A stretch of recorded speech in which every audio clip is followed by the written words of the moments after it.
Colonial period in South India, 18th century 1947. Part 1. Introduction to Colonialism in India, approx 2,200 words. 1. Understanding colonialism, a global and Indian context. Colonialism refers to the political, economic and cultural domination of one country or region by another, often through military conquest and political control. While various empires in history practice forms of conquest and control, European colonialism from the 15th century onwards was distinct in scale, exploitation and global reach. India's colonial experience began with the arrival of European powers, first the Portuguese, followed by the Dutch, the French and eventually the British. Each of these powers sought to exploit India's rich resources, trade opportunities and strategic coastal locations. Although their initial presence was primarily commercial, particularly through trading companies, it gradually evolved into military and administrative control. In the context of South India, the colonial phase was shaped by a series of complex events, including the decline of indigenous empires like Vijayanagara, the rise of successor states, the involvement of local rulers in European rivalries, and eventually the emergence of British supremacy. 1.2 Why South India was important to European powers. South India, with its long coastline along the Arabian Sea and Bay of Bengal, was an attractive region for European traders. The abundance of high-value commodities, spices, especially pepper and cardamom, textiles like calicos and muslins, precious stones, ivory and sandalwood, made the region a focal point for maritime trade. Key ports such as Goa, Portuguese, Pondicherry, French, Madras, British, Masulipatam, Dutch and British, Calicut and Cochin, Portuguese and Dutch, were gateways for European commercial activity. Furthermore, South India had a complex political landscape, fragmented among smaller kingdoms and successor states, making it easier for European powers to interfere, form alliances, and gradually gain control. 1.3 The arrival of the Europeans in South India. Portuguese, 1498 onwards. The Portuguese were the first Europeans to establish a foothold in South India. Vasco da Gama's landing in Calicut in 1498 marked the beginning of European maritime presence in India. They established important ports in Goa, though more central west, and Cochin and Calicut in Kerala. Their influence was mostly limited to the western coastal regions and gradually declined by the 17th century. Dutch, 1600s. The Dutch East India Company, VOC, focused on spice trade and controlled ports like Masulipatam and Pulicat. Their presence was short-lived, and they were soon overshadowed by the British and French. 1674 onwards. The French East India Company established its headquarters in Pondicherry, which became a prominent French colony. They also controlled other ports like Karaikal, Yanam and Mahe. Despite some military successes, the French influence was limited due to British dominance. British, 1600 onwards. The British East India Company established trading posts in Masulipatam in 1611, Madras 1639, and later in other parts of South India. Over time, trade interest turned into military and administrative domination, especially after the Carnatic Wars and the defeat of local resistance like Tipu Sultan of Mysore. 1.4 The shift from trade to conquest. Initially, European companies focused purely on trade and profit, but frequent conflicts, both among European powers and with Indian rulers, led them to raise private armies to defend their interests. This militarization of trading companies marked a turning point. British victories in the Carnatic Wars and their alliances with certain Indian rulers allowed them to expand territorial control, collect taxes, install puppet rulers, undermine native sovereignty. By the end of the 18th century, the British East India Company had become the dominant power in South India. 1.5 End of indigenous sovereignty. The fall of major South Indian resistance, especially Mysore under Tipu Sultan in 1799, and the annexation of Maratha territories in the early 19th century, meant that direct British rule began to replace the fragmented patchwork of Indian kingdoms. Many regions became part of the Madras Presidency, while others were incorporated as princely states under indirect British rule. like Hyderabad and Travancore. This period saw the erosion of traditional political structures, the dismantling of indigenous institutions, and the beginning of a colonial economic system that prioritized British interests. 1.6. Legacy of the transition period. The early colonial phase set the stage for over 150 years of British rule. It brought lasting changes in governance and law, land ownership and taxation, trade and agriculture, language and education, culture and identity. While it opened India to global influences and modernization in some sectors, it also led to widespread exploitation, poverty and cultural disruption. Colonial period in South India, 18th century 1947. Part 2. European rivalries and the Carnatic Wars, approx 2,300 words. 2.1. Background. European competition in India. By the early 18th century, the Indian subcontinent had become a battleground for European colonial powers, particularly the British and French. Their competition extended from trade to politics, drawing them into regional conflicts and succession disputes among Indian rulers. South India, fragmented after the decline of the Vijayanagara Empire and its successor states, became the ideal stage for these rivalries. This period witnessed the Carnatic Wars, a series of military conflicts between the British East India Company and the French East India Company, Compagnie des Indes, often involving Indian princes, nawabs, and local chieftains as allies or pawns.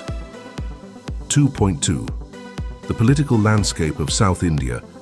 The term Carnatic referred broadly to the southeastern region of India, under the nominal rule of the Mughal-appointed Nawab of the Carnatic, headquartered in Arcot. In reality, however, power in the region was fragmented. The Nizam of Hyderabad claimed overlordship of the Carnatic. The Nawab of Arcot wielded direct control over key areas of Tamil Nadu. The Marathas, Mysore rulers and polygars, feudal chieftains, influenced regional politics. The British had a strong base in Madras, while the French held Pondicherry and smaller coastal enclaves. 2. First Carnatic War 1746-1748 background, triggered by the War of Austrian Succession in Europe 1740-1748, which pitted Britain against France. The conflict spread to India, where colonial outposts mirrored the European war. Key events. In 1746, French forces under Dupleix and La Bourdonnais attacked and captured Madras from the British.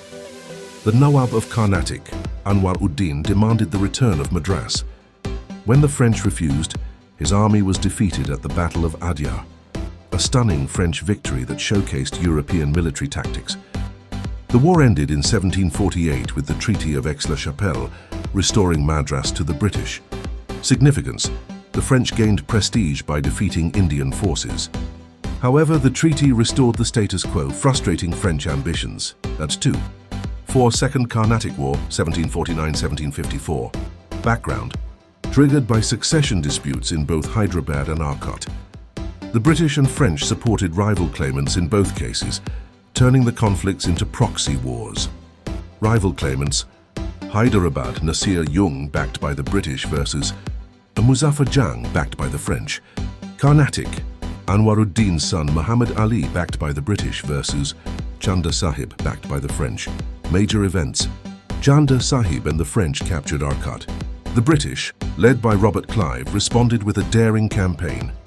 In 1751, Clive captured Arcot with a small force and held it against overwhelming odds, winning fame and respect. Muzaffar Jang was briefly installed as Nizam, but was killed soon after. His successor Salabat Jang maintained a French alliance. Eventually, the French position weakened due to internal issues and British military successes. End result: in 1754, a peace treaty was signed, and both powers agreed to withdraw from interfering in local succession disputes. Muhammad Ali was recognized as the Nawab of the Carnatic. 2. 5. Third Carnatic War 1756-1763. Background: this coincided with the 7 Years' War in Europe 1756-1763, again pulling colonial rivals into conflict. By now, British and French enmity was full-blown, and the future of European power in India hung in the balance. Major events: In 1757, the British decisively defeated the French at the Battle of Plassey in Bengal, giving them a strategic upper hand. In South India, fighting centered on Pondicherry. Robert Clive and Eyre Coote led British forces, while Lally commanded the French. In 1760, the British won the Battle of Wandiwash, a turning point that ended French military ambitions in India. Pondicherry fell to the British in 1761. Treaty of Paris, 1763, returned Pondicherry and other territories to the French, but barred them from maintaining armies or interfering in Indian politics. 2.6 Consequences of the Carnatic Wars. For the British, emerged as the dominant European power in South India, secured the Madras Presidency, and alliances with regional rulers like the Nawab of Arcot, gained political and military legitimacy in Indian affairs. For the French, retained trading posts but lost political influence. Pondicherry became a symbolic presence rather than a serious threat. For Indian rulers reduced to subordinate allies or dependent rulers, Nawabs became financially dependent on British support. Local rulers were used as tools in European conflicts and gradually lost autonomy. 2.7 Legacy of European Rivalries. The Carnatic Wars set the template for British expansion across the subcontinent. Key developments included establishment of British paramilitary control over South Indian territories, shift from trade-driven presence to territorial governance, emergence of Robert Clive as a leading figure in British imperial policy, formation of a company-state model in India, where a private company acted as sovereign, colonial period in South India, 18th century 1947, Part 3, Mysore and the Struggle of Tipu Sultan, approx 2,300 words. 3.1 Rise of the Kingdom of Mysore. The Kingdom of Mysore, originally a small Wadiya-ruled principality under the Vijayanagara Empire, rose to prominence in the 17th and 18th centuries. With the weakening of Mughal and Vijayanagara influence, regional powers like Mysore asserted independence and expanded territorially. The turning point came under the de facto leadership of Hyder Ali, a brilliant military commander who rose through the ranks to become the de facto ruler of Mysore, sidelining the Wodeyar monarchs. His reign and that of his son Tipu Sultan marked a strong indigenous resistance to British imperialism in South India. 3. Hyder Ali, strategist and statesman. Rise to power. Hyder Ali c. 1720-1782, started as a soldier in the Mysorean army. His skill in warfare, administration and diplomacy earned him control over Mysore by the mid-18th century. Military reforms. He modernized the Mysorean army using European models and hired French military experts to train troops. Territorial expansion. Hyder Ali expanded Mysore's boundaries, capturing territories in Karnataka, Tamil Nadu and Kerala. Hyder Ali was a formidable opponent to both the British and the Marathas and played a key role in initiating the Anglo-Mysore Wars. 3. The Anglo-Mysore Wars, 1767-1799. There were 4 Anglo-Mysore Wars fought between the Kingdom of Mysore and the British East India Company. These wars were among the earliest large-scale Indian resistances to colonial domination. First Anglo-Mysore War, 1767-1769. Cause: Mysore's growing power alarmed the British and their ally, the Marathas. Events: Hyder Ali marched to the gates of Madras, shocking the British with his military capability. Result: Treaty of Madras, 1769. Both sides agreed to mutual restoration of territories and an alliance. Second Anglo-Mysore War, 1780-1784. Cause: British failure to support Hyder during a Maratha attack led to renewed conflict. Major events: Hyder Ali formed an alliance with the French and the Nizam of Hyderabad. British suffered defeats at Battle of Polilur, 1780, where Tipu used rocket artillery effectively. Hyder Ali's death. In 1782, Hyder died, and Tipu Sultan took command. Result: Treaty of Mangalore, 1784, restored status quo ante bellum. A rare case where an Indian power negotiated peace on equal terms. Third Anglo-Mysore War, 1790-1792. Cause: Tipu Sultan's growing assertiveness Alliance with France and attack on Travancore, a British ally. Coalition. British allied with the Marathas and the Nizam. Events. British forces, led by Lord Cornwallis, launched coordinated attacks. Tipu resisted strongly, but was eventually forced to seek peace. Result. Treaty of Seringapatam, 1792. Tipu ceded half his kingdom, gave hostages, including his sons, to the British, paid a massive war indemnity. Fourth Anglo-Mysore War, 1799. Cause: Tipu's continued attempts to restore French alliances and rebuild power. Events. British under Lord Wellesley launched a full-scale invasion. Tipu made a valiant last stand in his capital Srirangapatna. Death of Tipu Sultan. He died on 4th of May 1799 defending his city. Aftermath. The British restored the Wadiyar dynasty under their control. Mysore became a princely state under the Madras Presidency's supervision. 3. For Tipu Sultan, the Tiger of Mysore, military genius and modernization, introduced advanced military technology, including the iron-cased Mysorean rockets, which influenced later European rocket development, reorganized the army on French lines, maintained a navy and built shipyards in Mangalore and Calicut. Economic and administrative reforms promoted sericulture, agriculture and trade, reformed land revenue and taxation, minted coins, and introduced a new calendar.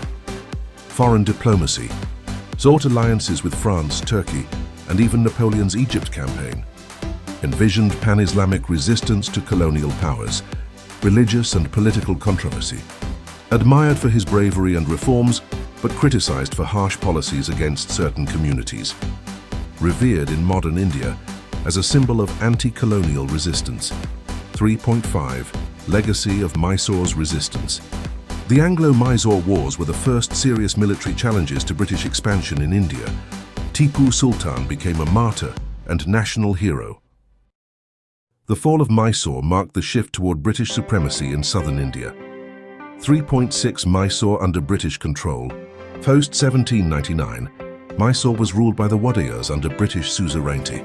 In 1831, the British took over direct administration, citing misrule, and only restored the Wadiyars in 1881. Mysore later became one of the most progressive princely states in British India, with modern institutions and industries emerging under Maharaja Krishnaraja Wadaya IV. Colonial period in South India, 18th century 1947, Part 4, the British Madras Presidency. Administration, economy and society, approx 2300 words. 4.1 Formation of the Madras Presidency.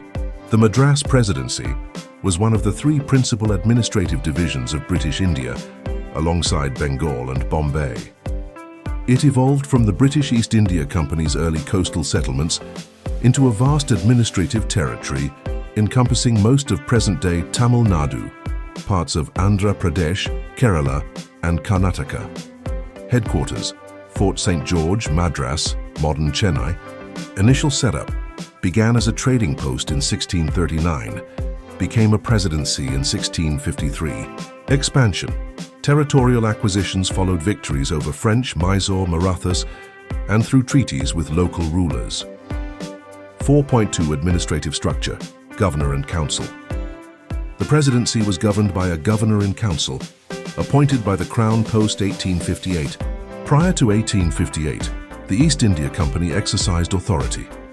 District administration. The presidency was divided into districts, each under a collector.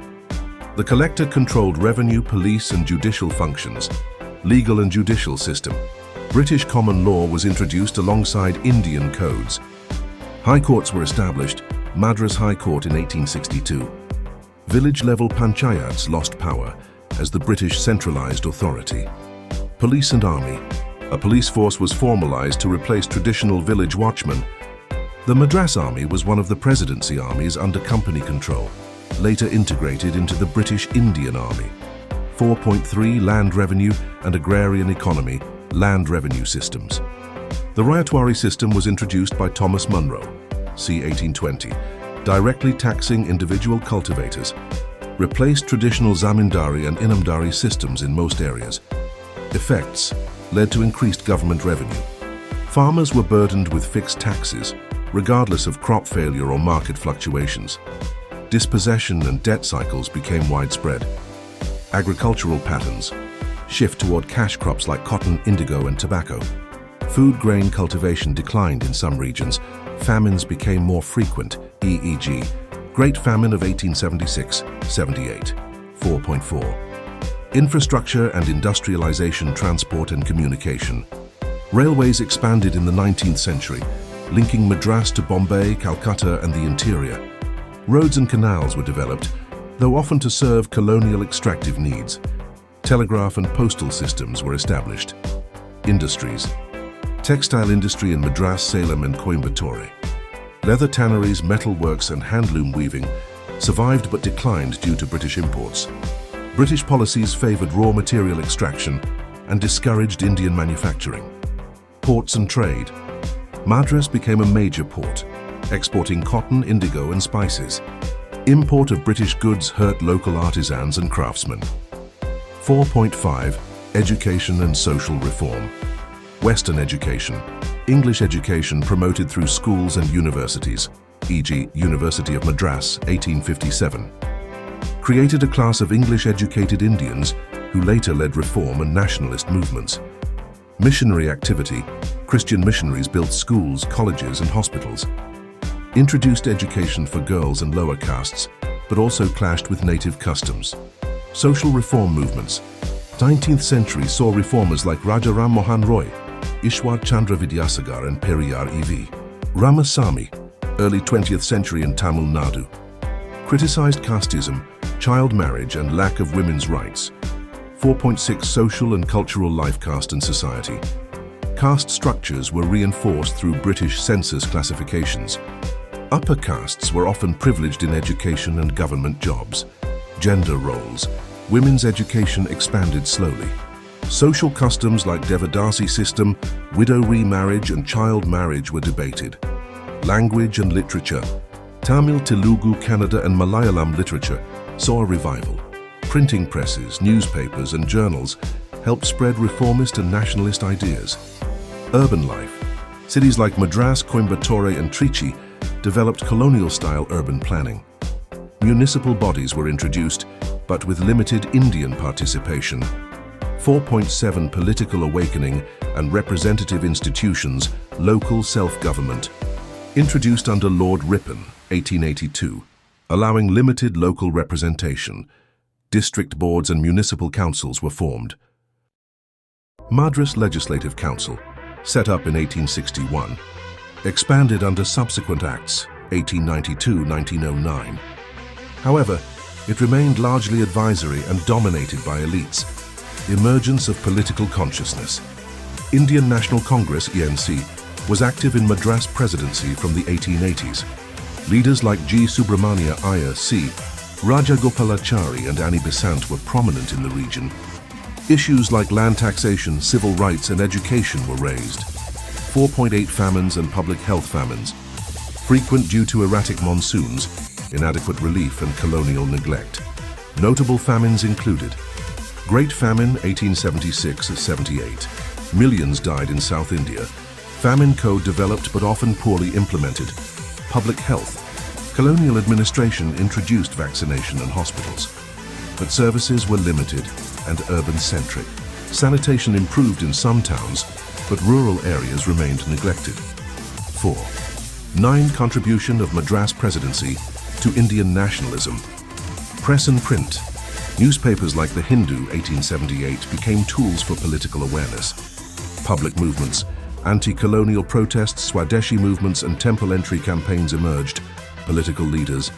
Subramania Bharati, poet and nationalist. Bo. Chidambaram Pillai, set up Indian shipping line. C. Rajagopalachari, later Governor-General of India. D. 10. Legacy of British rule in the Madras Presidency. Positive legacies, selective. Introduction of modern education and institutions. Administrative reforms that laid groundwork for governance post-independence. Negative legacies, exploitative economic policies, suppression of local industries and crafts.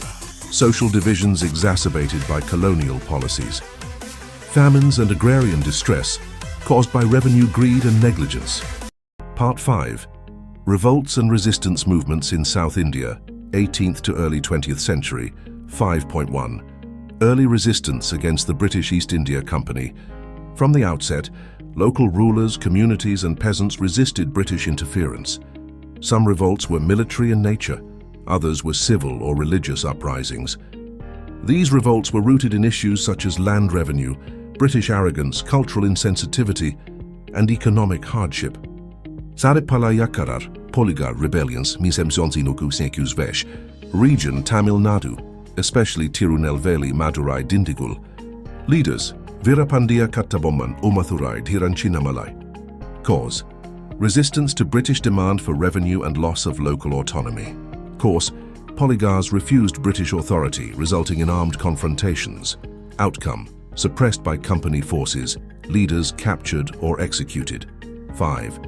3. South Indian involvement in the 1857 revolt. Although the 1857 revolt was primarily centered in North India, there were ripples in the south. Some regiments in Vellore and Bellary showed signs of unrest. Vellore Mutiny, 1806, is considered a precursor to the 1857 revolt. Soldiers rebelled against interference in religious customs, new dress codes. The Vellore uprising was brutally suppressed. 5.4 Peasant and tribal uprisings. Ramnad and Sivaganga rebellions, late 18th century, led by Marudu Pandya brothers. Inspired by anti-British sentiment and French revolutionary ideas. B. Kuricha Revolt, 1812, Wayanad. Leader Ramanambi and other tribal chiefs protested the exploitation of tribes under the British land revenue system. C. Malabar uprisings, various 19th century outbreaks. Peasants and tenants fought against British land policies and exploitative landlords. 5.5 Role of religious movements in resistance. Sufi and Bhakti leaders sometimes criticized colonial rule. Temples and mutts were centers of cultural and political resistance. Syed Fazl Pasha of Arcot tried to rally Muslim support against the British. 5. The Salt Satyagraha in South India, 1930. Coastal Tamil Nadu and Andhra regions participated actively. Leaders like C. Rajagopalachari led the Vedaranyam Salt March, emphasized Gandhi's strategy of non-violence and civil disobedience. 5. 7 Non-cooperation and civil disobedience movements. Schools and colleges saw large student participation. Boycotts of British goods, foreign cloth and institutions. Women joined in large numbers, particularly in Madurai, Chennai and Coimbatore. 5.8 Labor and caste-based movements, EV. Ramasamy Periyar launched the self-respect movement 1925. Challenged Brahmanical dominance and British support for elite classes. Worker strikes in Madras, Bangalore, and plantation belts voiced both economic and nationalist demands. 5.9 Press, literature, and cultural resistance. Nationalist newspapers like The Hindu, Swadesamitran, and Indian Express rallied opinion. Literature in Tamil, Telugu, Kannada, and Malayalam reflected patriotic themes. Drama, music, and folk art depicted stories of resistance, e.g., Parati's poetry, Subramanya Siva's songs. 5.10 Legacy of revolts in South India.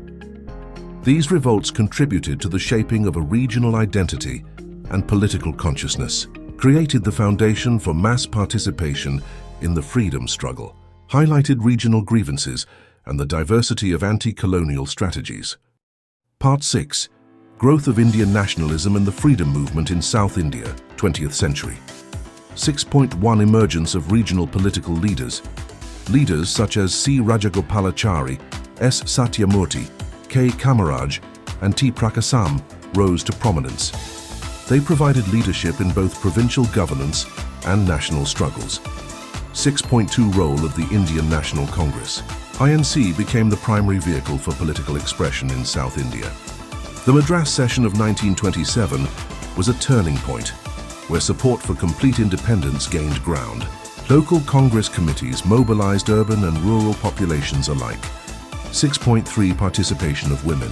Women like Durgabai Deshmukh, Dr. Muthulakshmi Reddy, and Sister Subbalakshmi played key roles.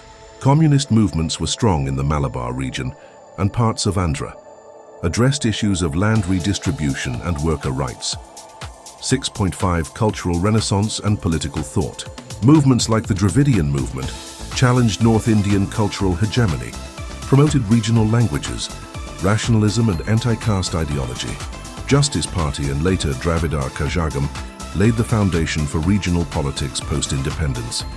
6.6 World War II and South India. South Indian ports and cities were militarized. Anti-war protests and Quit India movement, 1942, saw wide participation. Many leaders were imprisoned and underground activities increased. 7 Final phase of struggle and transfer of power. Elections under the 1935 Act saw Congress winning many seats in Madras Presidency. Mass movements intensified from 1945 onward. When India gained independence in 1947, South Indian leaders played major roles in shaping the new republic. 6.8 Post-independence legacy. Democratic traditions, linguistic pride and social reforms initiated during colonial resistance continued.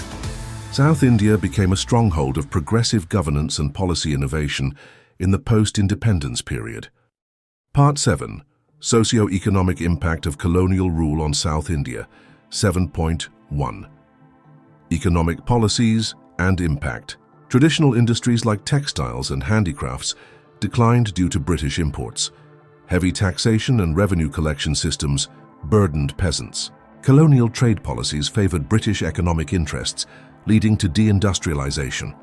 7.2 Land revenue systems. Introduction of ryotwari and zamindari systems increased landlordism and peasant indebtedness, frequent famines and food insecurity. 7.3 Development of infrastructure. Railways, telegraphs and roads improved connectivity but served British interests. Ports like Madras and Cochin became major trade hubs. Cities grew while rural distress deepened. 7.4 Education and literacy. British introduced English education with missionary support, emergence of a small educated middle class. Western education facilitated political awareness and social reform. 7.5 Social and religious reforms. Missionary activities influenced social change. Reformers like Jyotirao Phule, Periyar and others advocated anti-caste movements and women's rights. 7.6 Rise of regional consciousness. Language-based identity became stronger. Growth of vernacular press encouraged political debates. South Indian societies began articulating their distinct historical and cultural traditions. 7.7 Urbanization and migration. Growth of cities like Madras, Bangalore, Hyderabad and Trivandrum. Labor migration to plantations, e.g. tea, coffee, and overseas, e.g. Malaya, Ceylon, Burma. 7.8 Impact on agriculture. Commercialization of agriculture. Cotton, indigo, coffee. Reduced food crop cultivation, environmental degradation and deforestation. 7.9 Health and sanitation. Introduction of Western medicine and public health systems. Epidemics like plague and cholera caused major crises. Some improvement in urban sanitation, but rural health lagged. 7.10 Legacy of colonial rule. Mixed legacy. Infrastructure and education versus economic exploitation and social disruption. Set the stage for nationalist and regional political movements. Laid the foundation for post-independence development and policy reform. Part 8. Education, culture and social reforms under colonial rule in South India. E8.1. Introduction of Western education. The British introduced Western-style education to train a class of Indians for administrative purposes. Missionaries established schools and colleges in Madras Presidency, Travancore and Mysore. Notable institutions included Madras University, 1857, Presidency College and Madras Christian College. 8.2 Role of missionaries in education. Christian missionaries like Reverend A. Schwartz, Ida Scudder and Amy Carmichael founded institutions. Spread of literacy among marginalized communities. Girls' education was promoted through missionary efforts. 8.3 Growth of vernacular education. Alongside English education, there was revival in Tamil, Telugu, Kannada and Malayalam literature. Printing presses and journals popularized regional languages and political thought.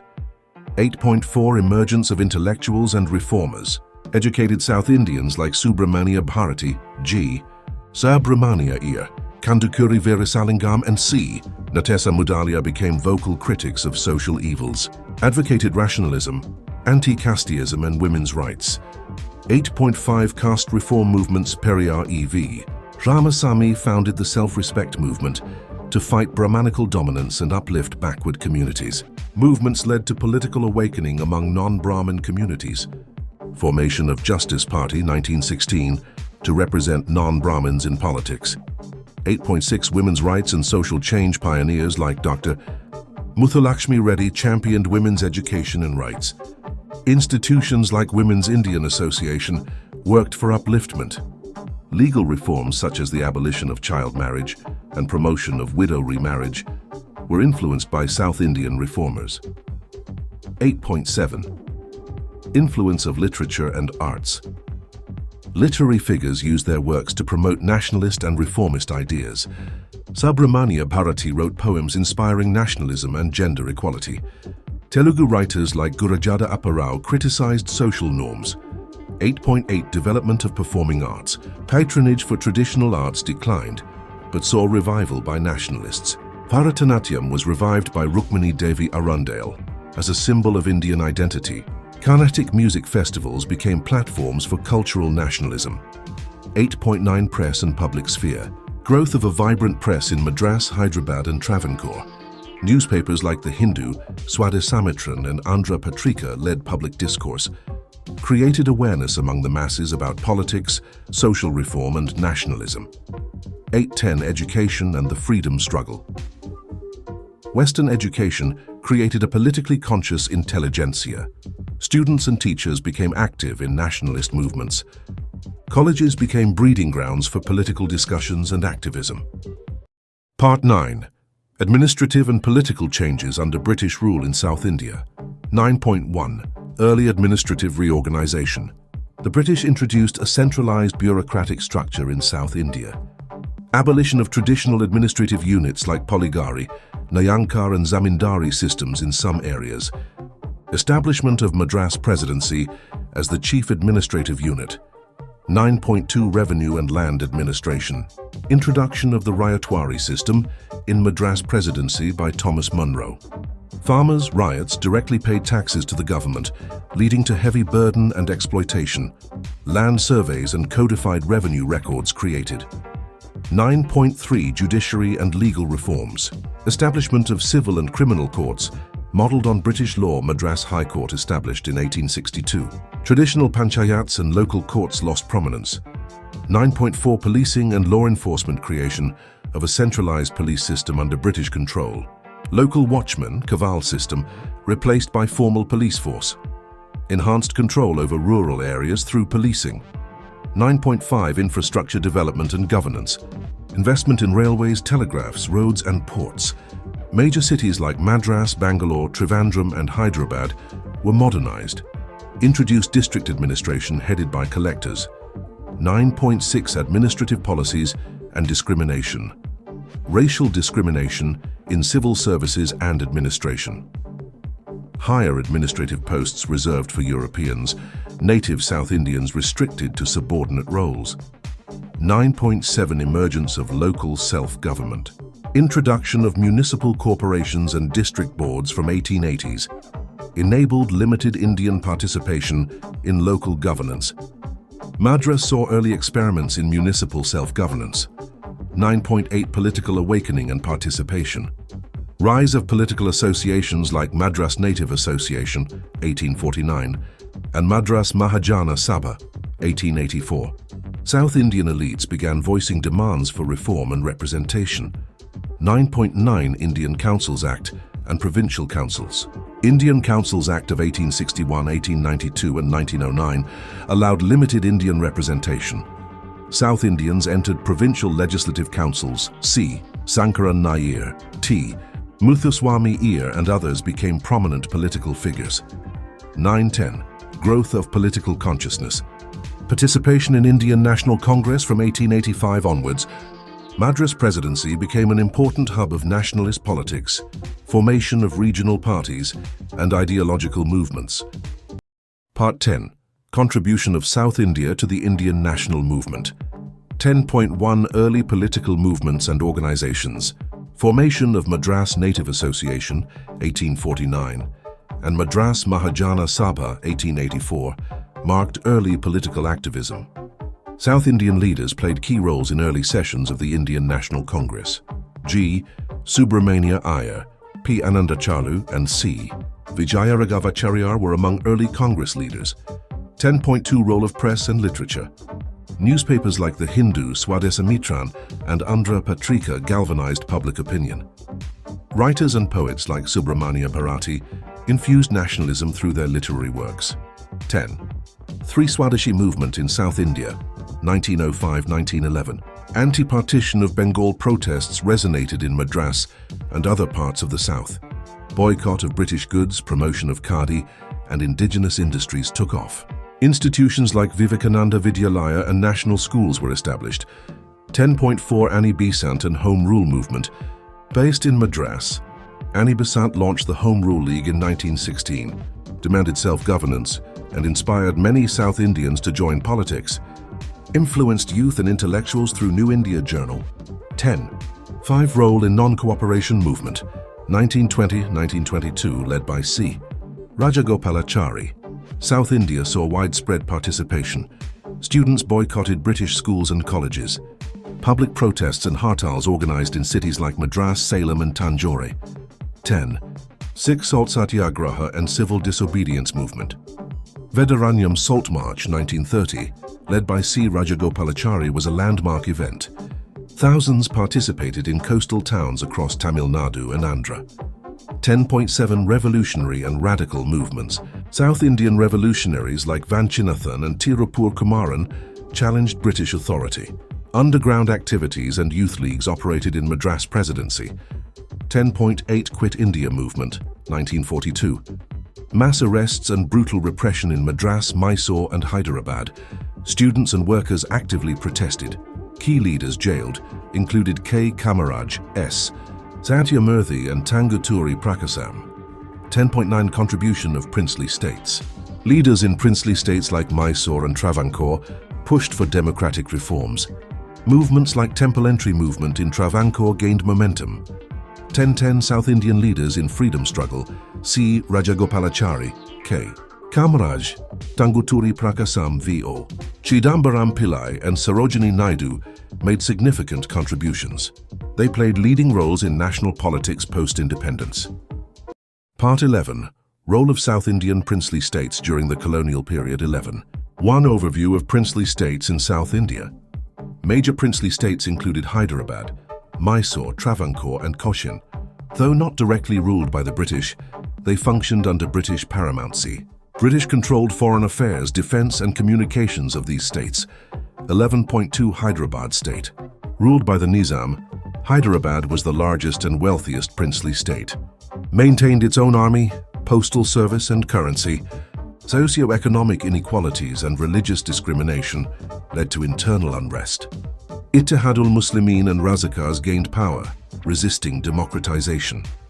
11.3 Mysore state. Under the Wadiyar dynasty, Mysore became a model of progressive administration. Reforms under Diwan Rangachalu Sir M.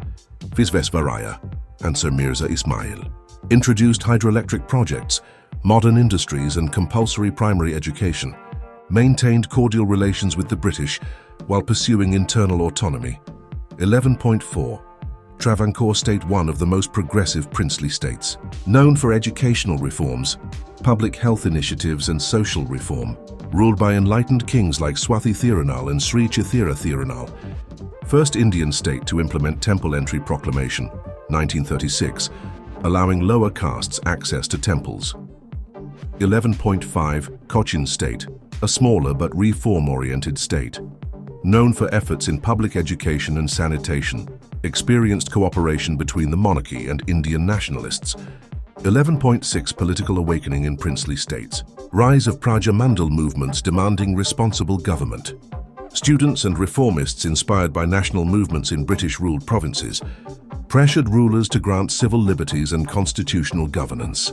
11.7 Relations with the British. Princely states signed subsidiary alliances, and remained loyal to the British. Some states supported British war efforts in WWI and Railway too. However, loyalty varied. Travancore and Mysore adopted more progressive policies. 11.8 Contribution to freedom movement. Princely states provided shelter and support to nationalists. Many freedom fighters came from princely backgrounds. Movements in Hyderabad and Travancore played significant roles in post-war agitation. 11.9 British interference and treaties. British residents stationed in the courts influenced decision-making. Treaties limited the sovereignty of these states. 11.10 Legacy and transition to independence. Despite limitations, many princely states modernized faster than British territories. The experience of governance and administration aided in post-independence integration. Leaders from these states contributed significantly to independent India. Part 12. Religious, linguistic and cultural landscape under colonial rule. 12.1. Religious diversity and colonial impact. South India remained a mosaic of religious communities: Hindus, Muslims, Christians, Jains and others. British policies were officially neutral, but had indirect impacts through missionary activity and legal changes. Missionary conversions, especially in Tamil Nadu and Kerala, created new social dynamics. 12.2 Christian missions and conversion movements. Missionaries from the London Missionary Society, Jesuits and others operated extensively. Schools, printing presses and medical centers were established by missionaries. Conversions created Christian communities among Dalits and tribal groups. 12.3 Rise of religious reform movements. Hindu reform movements like the Arya Samaj, Ramakrishna Mission, and Theosophical Society became active. Brahma Samaj and Vaikuntha Swami movement gained followers in Tamil Nadu and Kerala. Muslim reform movements like Aligarh movement and Ahmadiyya reached parts of South India. 12.4 Temple entry and caste reform movements. Agitations for temple entry rights for lower castes intensified.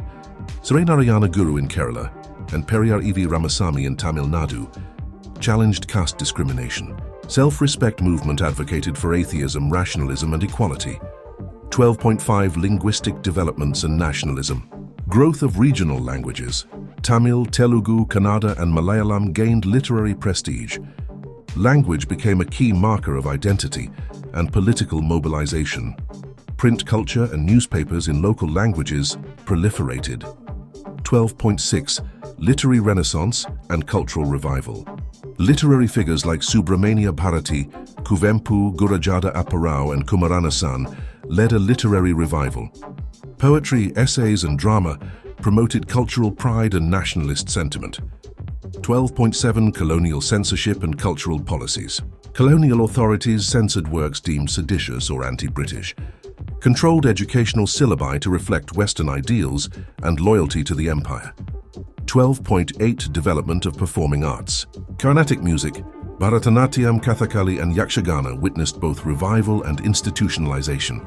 Institutions like Kalakshetra, 1936, helped formalize traditional arts. 12.9 Religious conflicts and communal tensions. British divide and rule policies fostered occasional communal tensions. Identity politics, especially during elections and reforms, created Hindu-Muslim-Christian divides. 12.10 Cultural legacy of the colonial period. South Indian culture was shaped by a blend of tradition and colonial modernity. Colonial interventions altered religious, linguistic and social structures. These changes played a foundational role in shaping modern South Indian society. Part 13. Economic policies, agriculture and industry under colonial rule. 13.1 Colonial economic objectives. British economic policy aimed to serve the interests of the empire.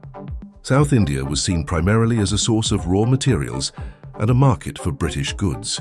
Economic exploitation through taxation, monopolies and infrastructure aimed at resource extraction. 13.2 Agricultural changes and impact. Introduction of commercial crops like cotton, indigo, coffee and tea. Ryotwari system implemented in Madras Presidency placed revenue burden directly on peasants. Fluctuating market prices and droughts led to indebtedness and rural distress. 13.3 Famine and food insecurity. South India suffered multiple famines, Great Famine 1876-78 being the most severe. British failure to provide relief led to widespread mortality. Grain exports continued even during famines, aggravating starvation. 13.4 Impact on traditional industries.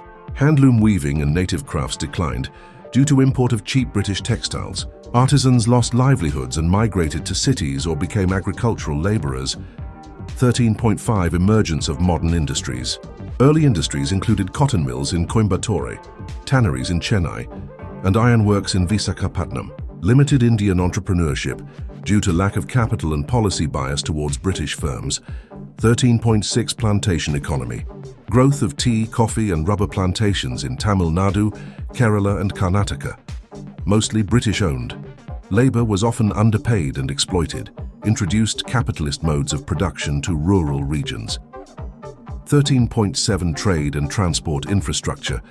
Railways, ports, Chennai, Tuticorin, Visakhapatnam, and roads developed for export facilitation. Infrastructure helped colonial extraction but also connected regions. 13.8 Taxation and revenue systems. Land revenue formed the backbone of British income. Tax burdens led to land alienation and sale of small holdings. Rise of absentee landlords and moneylenders exploiting poor peasants. 13.9 Rise of economic nationalism. Leaders like G. Subramania Iyer, C. Rajagopalachari, and V.O. Chidambaram Pillai critiqued colonial economic policies. Boycott movements and Swadeshi industries gained traction in southern towns. 13.10 Legacy of colonial economic policy. South India entered independence with underdeveloped industry and an agrarian crisis. However, groundwork for infrastructure and nascent industries existed. Economic disparities created during colonial rule persisted post-1947. Part 14. British legal, educational and administrative systems in South India. 14.1 Introduction of British legal framework. British introduced common law, replacing traditional legal systems. Establishment of civil, criminal and revenue courts across South India. Codification of laws like Indian Penal Code, 1860, Evidence Act, 1872, and Contract Act, 1872. 14.2 Impact on indigenous legal practices. Displacement of customary and religious laws. Introduction of legal formalism and English as the court language.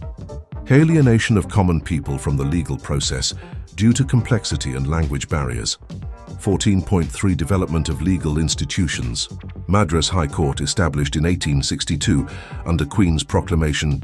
Legal profession emerged.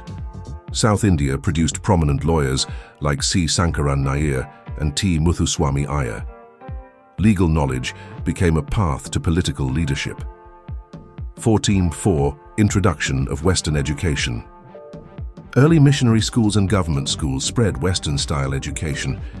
Establishment of Madras University, 1857, followed by others in Andhra and Karnataka. Emphasis on English, science and humanities. 14.5 Growth of educated middle class. Creation of a class of clerks, teachers and professionals. This group became politically active and formed the base of the nationalist movement. Education helped in formation of new identities, social mobility and reformist ideologies. 14.6 Role of missionary and vernacular education. Missionary schools focused on marginalized communities and women. Vernacular education preserved regional languages and literature. Newspapers and journals flourished in Tamil, Telugu, Kannada and Malayalam. 14.7 Administrative reorganization and bureaucracy. British introduced a centralized administrative apparatus. Madras Presidency governed through a governor, collectors and district officers. Indian civil service, ICS, remained mostly European till early 20th century. 14.8 Introduction of local self-government. Ripon's Resolution 1882 promoted local self-governance. Municipalities and district boards established in major South Indian towns gave limited administrative experience to Indians. 14.9 Police and military reforms. Modern police force established with district-level supervision. Southern regiments contributed to British India's army. Recruits from Tamil Nadu, Karnataka and Andhra formed key military units.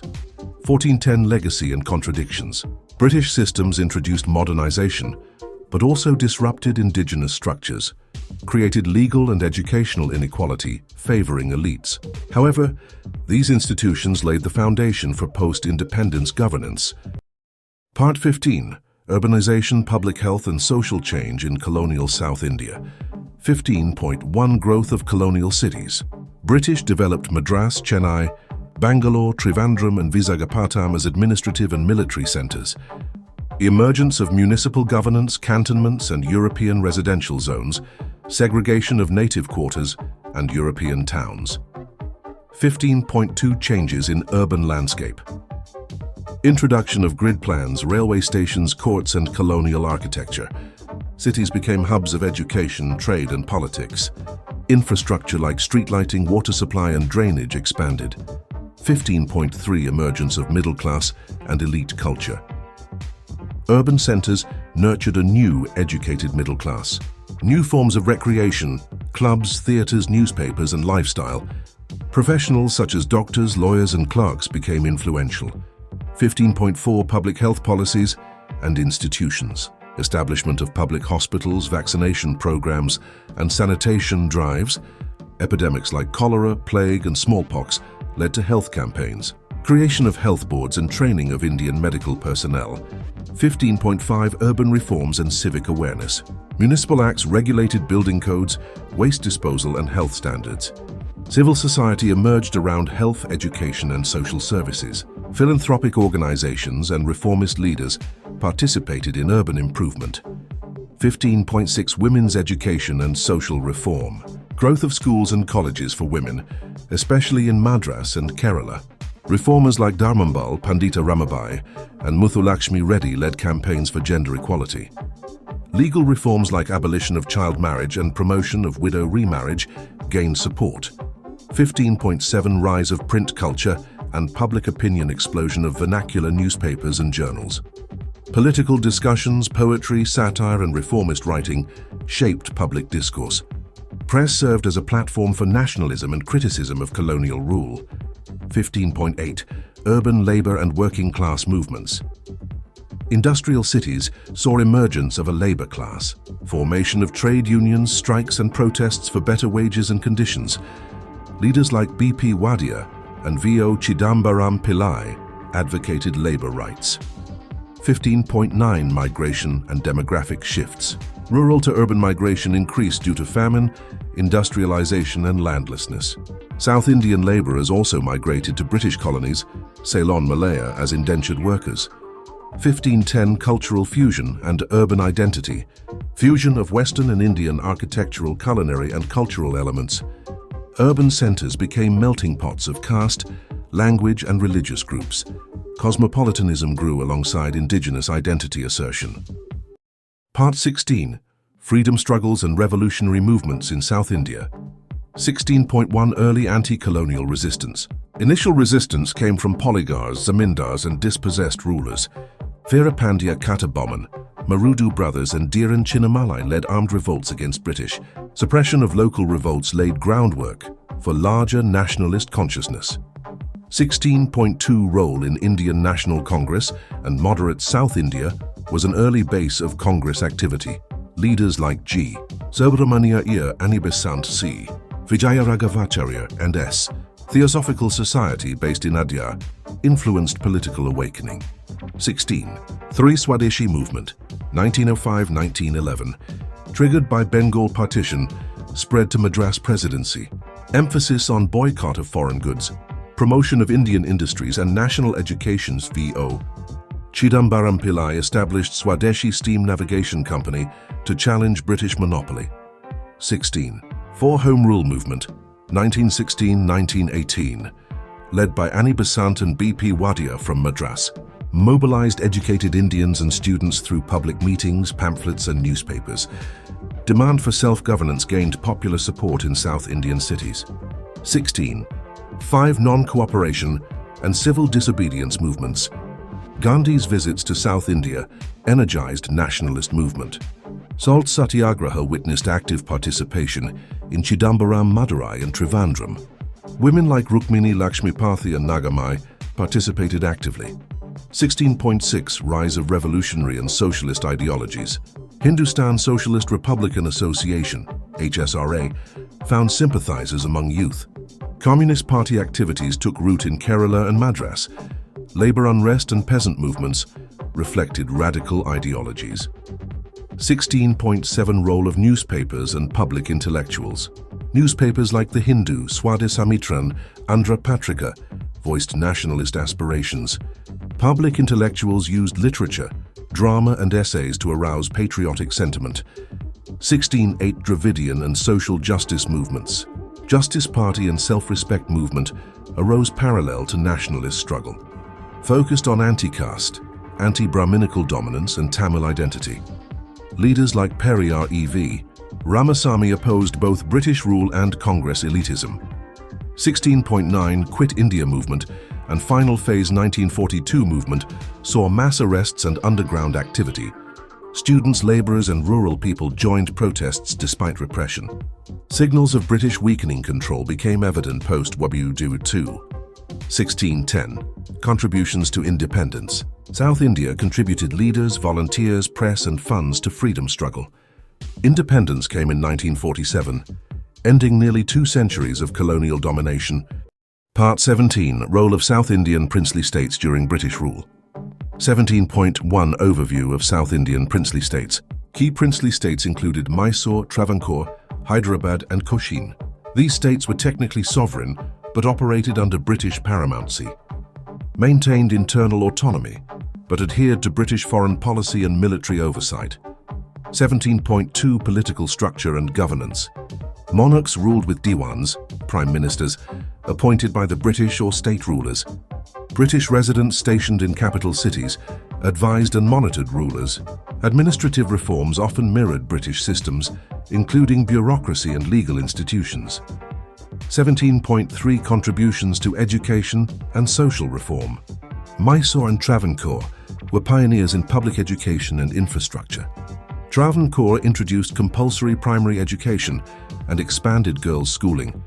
Progressive Diwans like Sir T. Madhava Rao and Sir M. Visvesvaraya modernized administration. 17.4 Economic development and public works. Investment in irrigation, roads, railways and public buildings. Mysore developed hydroelectric power, silk industries and modern factories. Travancore and Cochin promoted spice exports and traditional crafts.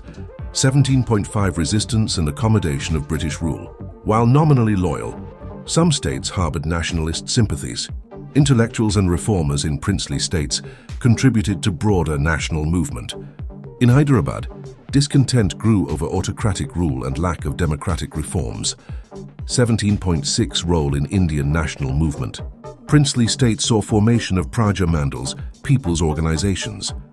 Movements like Temple Entry movement in Travancore aimed at social justice. Quit India movement had ripple effects even within princely domains. 17.7 Social justice and anti-caste movements. States like Travancore and Cochin became laboratories for social reform, especially caste abolition. Leaders like Ayyankali, Narayan Guru and Chatampi Swamikal led movements for Dalit and backward caste upliftment. 17.8 Cultural and literary patronage.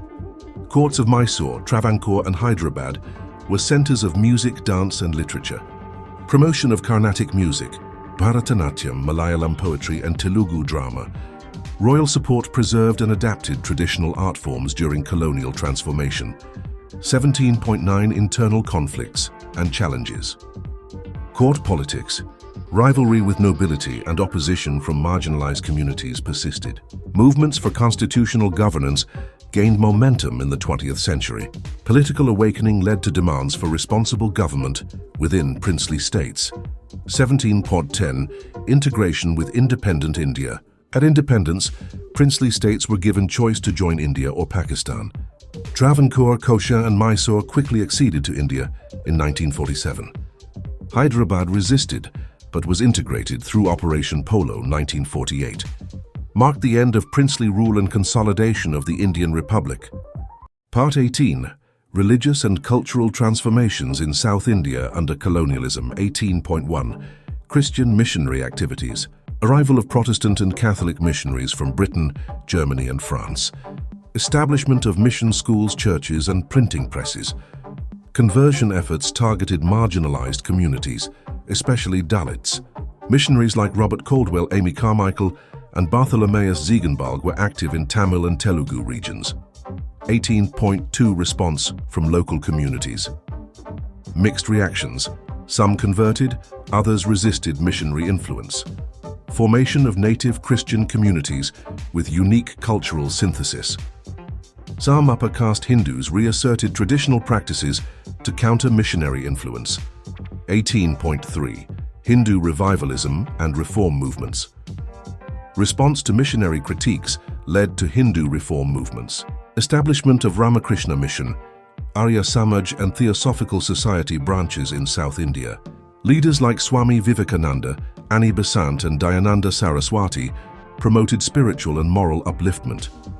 18.4 Growth of vernacular literature and print culture. Use of printing technology led to proliferation of texts in Tamil, Telugu, Malayalam and Kannada. Publication of religious texts, newspapers, reformist tracts and poetry. Rise of public intellectuals and cultural critics who shaped regional identity. 18.5 Temple entry movements and caste reform. Campaigns for temple entry rights for Dalits gained ground in Travancore, Madras and Mysore. Reformers like Periyar, Ayankali and Narayan Guru challenged caste-based religious exclusion. Movements led to greater social integration and secular governance of temples. 18.6 Music, dance and cultural renaissance. Revival and restructuring of Bharatanatyam, Carnatic music and folk traditions. Patronage shifted from temples to urban sabhas and public institutions. Figures like Rukmini Devi Arundale and Aryakudi Ramanuja Iyengar led cultural reforms. 18.7 Islamic reform and identity assertion. South Indian Muslims also engaged in religious reform, influenced by Aligarh movement and Deobandi thought. Urdu and Arabic education promoted in madrasas. Formation of Muslim organizations to safeguard community rights under colonial policies. 18. Hard growth of new religious sects and movements. Emergence of new sects blending local beliefs with modern ideas, e.g., Ayavaji Siddha traditions, development of gurukulas, ashrams and pilgrimage centers with reinterpreted doctrines, rise of spiritual leaders like Ramana Maharshi, Satya Sai Baba and others. 18.9 Religious tensions and colonial policies. British used divide and rule strategy to exacerbate Hindu-Muslim caste and sectarian divisions. Introduction of communal electorates and census classifications contributed to identity politics. Religious processions sometimes became flashpoints for communal unrest. 1810 Cultural modernity and hybrid identities. South Indians engaged with Western science, rationalism and literature. Cultural modernity created hybrid identities, traditional yet progressive. Artists, scholars and reformers shaped a uniquely South Indian response to colonial modernity. Part 19 Economic impact of colonialism on South India. 19. 1. Deindustrialization and decline of traditional industries. British policies led to the collapse of indigenous textile industries, especially in Madurai, Kanchipuram and Kumbakonam. Traditional artisans lost livelihoods due to import of cheap Manchester textiles. Decline of metalworks, weaving, dyeing and other artisanal crafts. 19.2 Land revenue and zamindari systems. Introduction of permanent settlement, Rayatwari and Mahalwari systems. Increased taxation burden on peasants and farmers. Created a class of absentee landlords and indebted ryots. 19.3 Commercialization of agriculture. Shift from food crops to cash crops like cotton, indigo and groundnut. Linked South Indian agriculture to global capitalist markets. Famines worsened due to reduced food cultivation, e.g., Great Famine of 1876-78. 19.4 Development of transport and infrastructure. Expansion of railways, roads and canals, primarily to serve British economic interests. Ports like Madras, Mangalore and Tuticorin became trade hubs. Facilitated movement of raw materials to coastal centers for export. 19.5 Plantation economy and labor migration. Growth of plantations, tea, coffee, rubber, in Nilgiris, Coorg and Annamalai Hills. Indentured labor system sent Tamil workers to Sri Lanka, Malaya and Mauritius.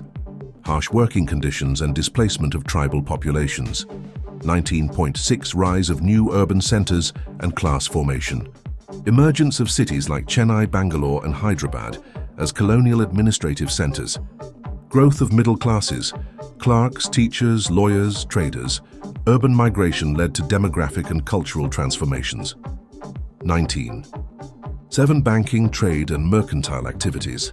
Establishment of banks, insurance firms and trading companies. Indigenous business communities like Chettiars, Natukotai, and Muslim traders engaged in colonial commerce. Rise of commercial education and entrepreneurship in select regions. 19.8. Economic nationalism and Swadeshi movement. Boycott of foreign goods and promotion of local industries during Swadeshi movement. Revival of weaving, handlooms and indigenous enterprise. South India contributed to khadi production and nationalist cooperatives. 19.9. Labor movements and industrial unrest. Workers in railways, plantations and textile mills began organizing. Formation of trade unions, inspired by leaders like B.P. Wadia and V.V. Giri. Strikes and protests addressed wages, working hours and rights. 1910. Legacy of colonial economic policies. South India's economy remained agrarian and dependent at independence. Colonial extraction led to underdevelopment, regional disparities and rural impoverishment. However, laid foundations for modern industries, infrastructure and educational expansion. Part 20. Towards independence. Final decades of colonial rule in South India. 20.1. Political awakening and nationalist organizations. Formation of Indian National Congress branches in Madras, Hyderabad and Mysore. Rise of regional political organizations like Justice Party, Self-Respect Movement, and Andhra Mahasabha. Local leaders began articulating South-specific political demands. 20. 2. Impact of non-cooperation and civil disobedience movements. Widespread participation in non-cooperation movement, 1920-22, led by Gandhi. Salt Satyagraha, 1930, saw key protests in Tamil Nadu and Andhra coast. Civil disobedience and Quit India movements witnessed strong rural and urban mobilization. 20.3. Role of South Indian leaders in national movement. Leaders like C. Rajagopalachari, K. Kamaraj, Tanguturi Prakasam, and S. Satyamurthy emerged as national figures. Sarojini Naidu from Hyderabad became prominent in the Congress and women's movements. Iveo, Chidambaram Pillai and Subramania Bharati inspired nationalist ideals through literature and activism. 20.4. Justice Party and the Dravidian identity.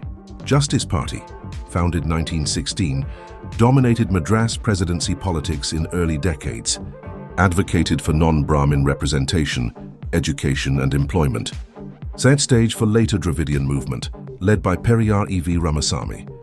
20.5. Women's participation in the freedom struggle. Women played active roles in boycotts, picketing and mass mobilization. Figures like Durgabai Deshmukh, Rukmini Lakshmipathy and Muthulakshmi Reddy became prominent. Formation of women's organizations and increased access to education. 20.6. Communal politics and religious mobilizations. Growth of Muslim League and Hindu Mahasabha branches in the south. Communal tensions occasionally flared, especially in princely states like Hyderabad. British used communal divisions to stall political unity. 20.7. Press, literature, and political expression. Newspapers like The Hindu, Swadesamitran, and Andhra Patrika influenced public opinion. Literature in Tamil, Telugu, Kannada, and Malayalam carried political messages. Plays, poetry, and fiction popularized nationalist ideas. 20. 8. World War II and the final push for freedom. South India contributed troops, labor, and resources to British war effort. Economic hardship, inflation, and food shortages provoked unrest, intensified demands for immediate independence post-war. 20. 9. Role of princely states and final integration. Hyderabad, Travancore, and Mysore faced internal movements for democratic reform. Post-1947, integration was complex. Operation Polo brought Hyderabad into India. Travancore and Cochin merged to form part of modern Kerala. 2010 legacy of the colonial period in South India. Emergence of strong regional identities within a united India. Continuities in language politics, social justice movements and economic disparities. South India entered independence with a vibrant political culture and educated middle class.